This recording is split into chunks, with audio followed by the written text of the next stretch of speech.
سلام. از سازمان بهداشت جهانی پرسیدم نظر شما درباره عصاره سیر در پیشگیری و درمان کرونا ویروس چیه؟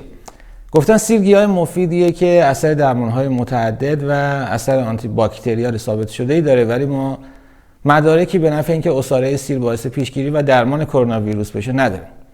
سوالی که مطرح میشه اینه که در این زمینه کار تحقیقاتی انجام شده که ببینم مفید هست یا نیست، یا اینکه چون کاری انجام نشده شما مجبور هستین بگین مدرک معتبری نداریم. در این ویدیو من میخوام در مورد تاثیر عصاره سیر در درمان عفونت‌های ویروسی صحبت کنم و با هم بررسی کنیم ببینیم چه تحقیقاتی علل خصوص در این زمینه انجام شده و یه اشاره هم به کرونا ویروس بکنم تا ببینیم از جنبندی تحقیقاتی که تا حالا درباره اثر سیر در درمان ویروس‌ها انجام شده چه نتیجه‌ای میشه در مورد کرونا ویروس گرفت.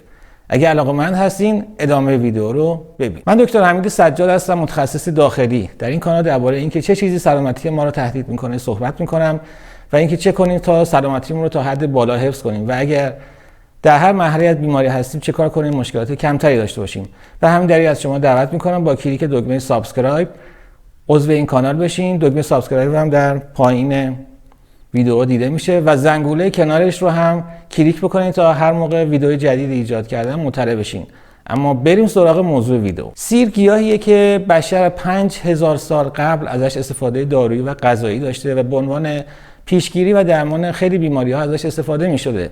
در زمان مصر قدیم هر روز صبح قبل از شروع کار کارگرانی که باید اهرام مصر رو درست می‌کردن بهشون سیر می‌دادن تا اونها رو از بیماری‌ها دور نگه دارن و برای ساختن اون بناهای بلند و عظیم دل جرأت داشته باشن. پهلوانان یونانی برای دوره طولانی از سیر برای قوی شدن بدن خودشون استفاده می‌کردن و در زمان یونانیان و رومیان از سیر به عنوان نوشدارو استفاده می‌شده و حتی در گزارشات تاریخی شورش‌هایی می‌بینیم که به خاطر قطع مصرف جیره سیر اونها اتفاق افتاده.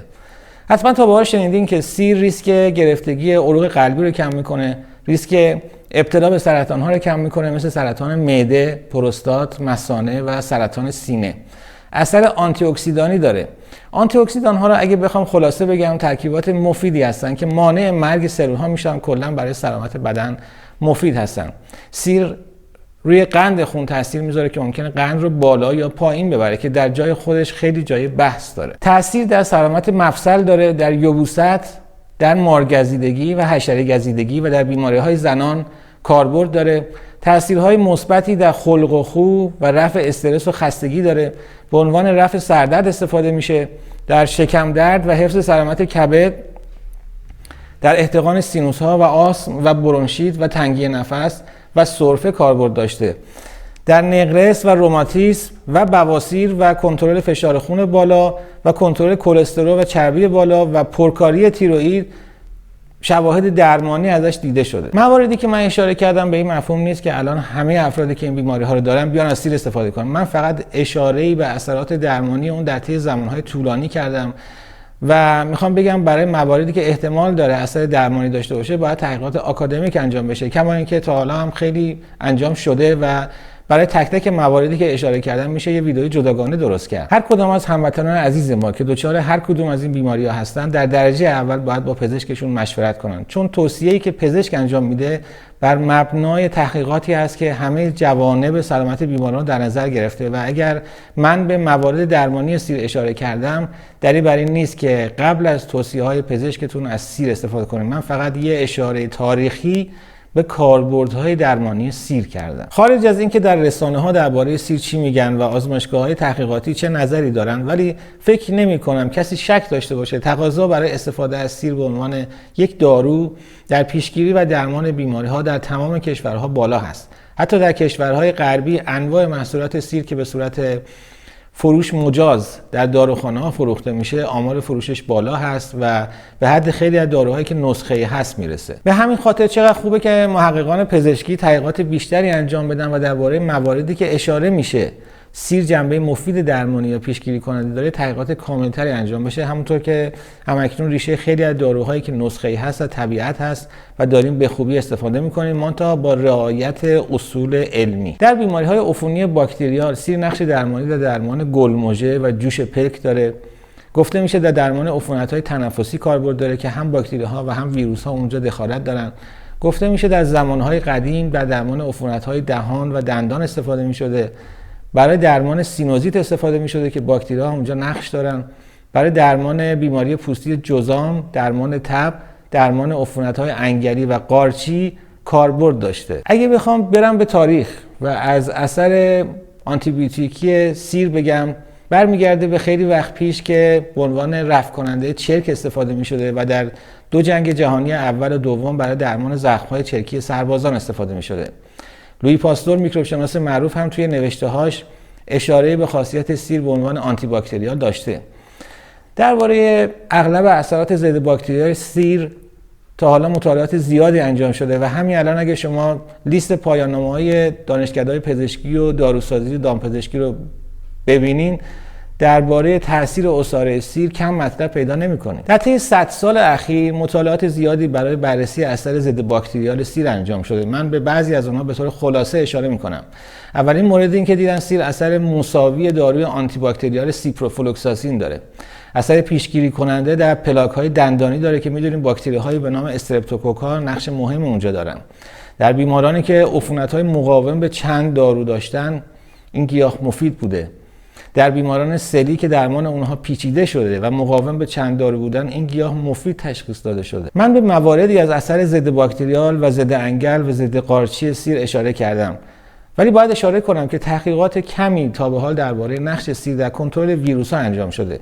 در صورتی که حداقل در خیلی از منابع قدیمی اشاره شده که از سیر برای پیشگیری و درمان و کنترل سرماخوردگی استفاده می‌شده. در درمان زگیل استفاده می‌شده که یک بیماری ویروسی است.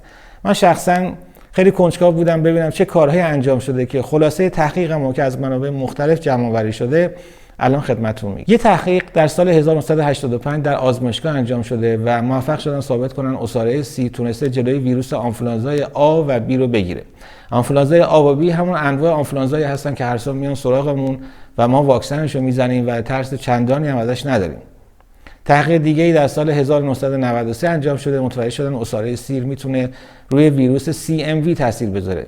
ویروس CMV یا به نام سایتومگالوویروس ویروسی است که با گلودرد و تب شروع میشه و معمولاً شروع شبیه آنفولانزا و سرماخوردگی هست. ولی بعداً سیر متفاوتی پیدا میکنه و پیشاگهی اون از خوشخیم تا بدخیم فرق میکنه که اکثرا خوشخیم هستن. در سال 1985 روی ویروس هرپس که باعث تبخال دهان و ناحیه تناسلی میشه مطالعه کردن و اثرات مفید عصاره سیر رو روی اون دیدن. همینطور تاثیر مفید نسبی اولیه روی ویروس ایدز دیده شده.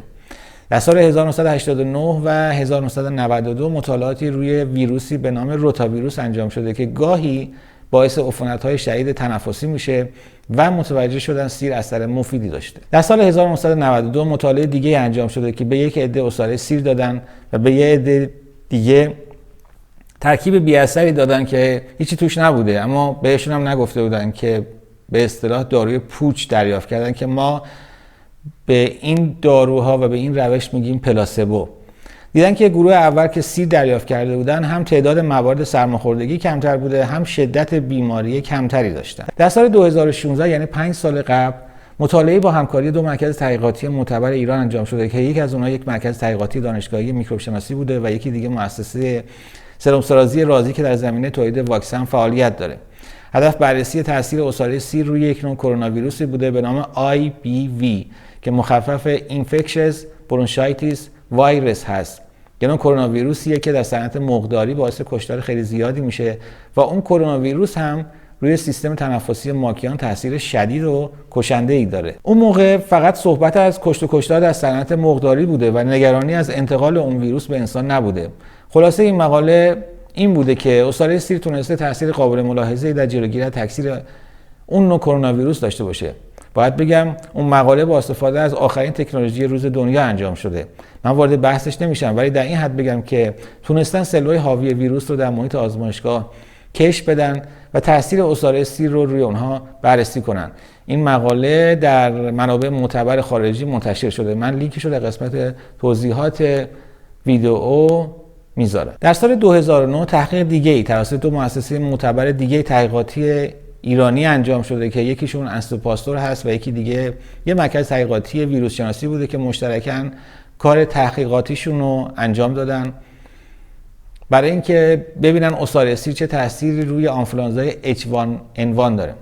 میدونید چند سال پیش این ویروس خیلی سر و صدا کرد. یه ویروسی بوده که از خوک به انسان منتقل می‌شده.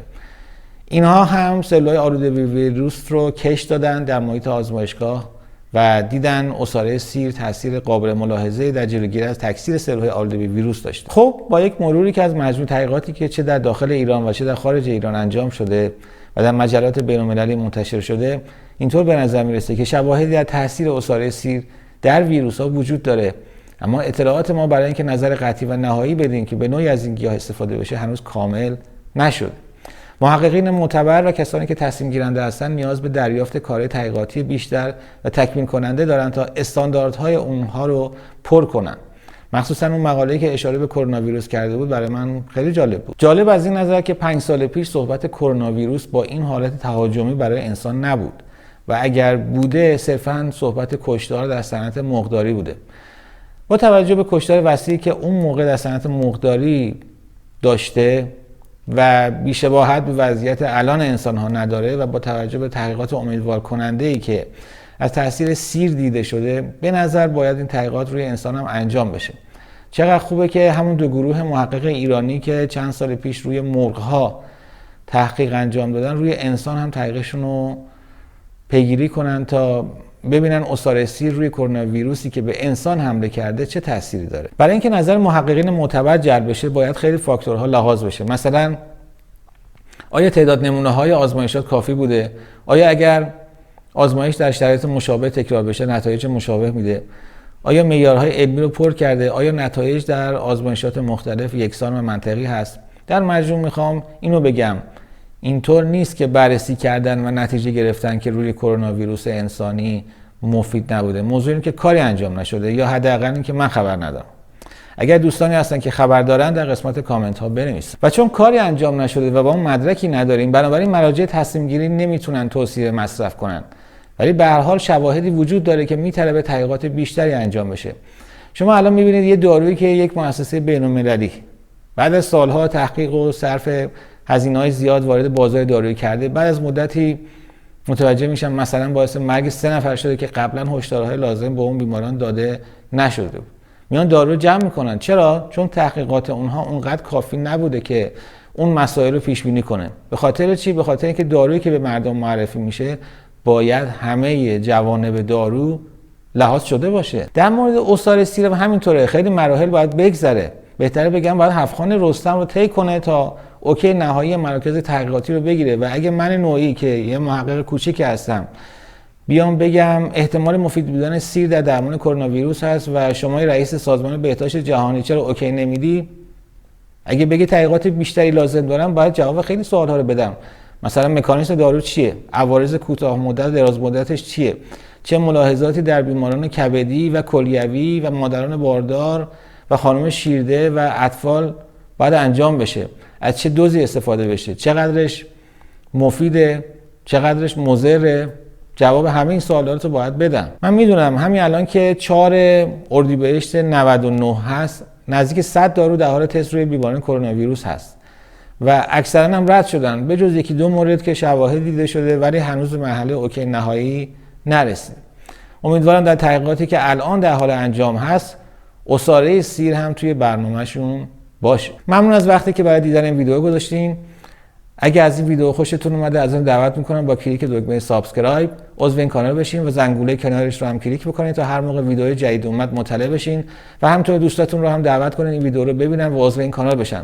خیلی خوشحال میشم در قسمت نظرات نظر خودتون رو درباره این ویدیو بنویسین، چه از نظر اظهار نظر درباره موضوع ویدیو و چه از نظر تولید این ویدیو و اجرای اون. دوست دارم با گذشت زمان اشکالات ویدیوهامو برطرف کنم و از هر نظر ویدیوهای خوبی تولید کنم.